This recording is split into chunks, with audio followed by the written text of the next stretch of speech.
Oops, no he's not. Okay, yes. Schnudes is here, and he's about to tell us about this cheese, Schnudes. All right, Please start. The first cheese, which let's take a picture of that right here. This cheese was discovered in an asteroid that fell in Siberia in 1911, and since then they've actually sent expeditions out to the outer planets to find more of that cheese. What can we expect to taste in that cheese? Well, the main thing to know about the cheese, it was refined in zero gravity, and so when it hits your tongue, it immediately rises to the top of your mouth. So the thing you're going to find especially is how hard it is to really bring it down towards your gullet. And that's the thing about it. You have to work really hard to get that cheese. You have to get to know it. It's one of those cheeses where it's not passive cheese. It's a very active cheese. It kind of works with you to create the experience. Okay. Let's look at this second cheese here. Yeah. Now the next cheese is a very graceful cheese. That comes from, also comes from Russia. The only people allowed to interact with the cows during the milking process are ballet dancers, male ballet dancers, and ballerinas from the Russian royal ballet. Also retired ballet dancers and ballerinas, which is great because it gives them something to do once they're no longer fit for the stage. So it's a very sort of bendy cheese, it's a very flexible cheese, it's kind of a prehensile cheese. What flavors can we expect? You can expect sort of a very birchy flavor, which comes from the Russian tundra, right?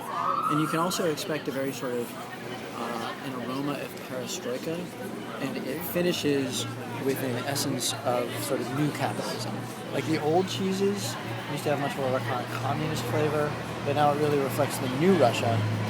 Thank you. Let's go to our final cheese here. Yeah. Schnudes, can you break down this cheese for us? Yeah, now our final cheese, note just that, first of all, that it looks kind of like a Z or an N, depending on where you're standing and the way it's presented. The cheese arranged itself that way, right? What they do is they put it out and then the cheese finds its own shape. So this is a cheese that's a very sympathetic cheese. It has a great deal of emotional resonance, you might say. This cheese actually knows what kind of mood you're in, what you're thinking, and what you're all about before you eat it. And so a lot of people eat the cheese. A lot of people like to take it home and then have a kind of a relationship talk with their partner with the cheese and then eat the cheese together because it really brings them together. And for our last comment of the day, let's explain those flavors that one might find in that cheese. That has a flavor of, it starts with sort of a little tangy bit of empathy, and then you get happiness, kind of a nutty kind of happiness, kind of a wacky kind of happiness rises, and then it finishes with a certain sonority. Actually, the great thing about that cheese is it starts off with flavor, but it finishes with sound. And it's kind of like chimes, or maybe like xylophones. It's kind of like if you've ever seen Bobby Hutcherson play Yoshi's, it kind of finishes with like a Bobby Hutcherson riff.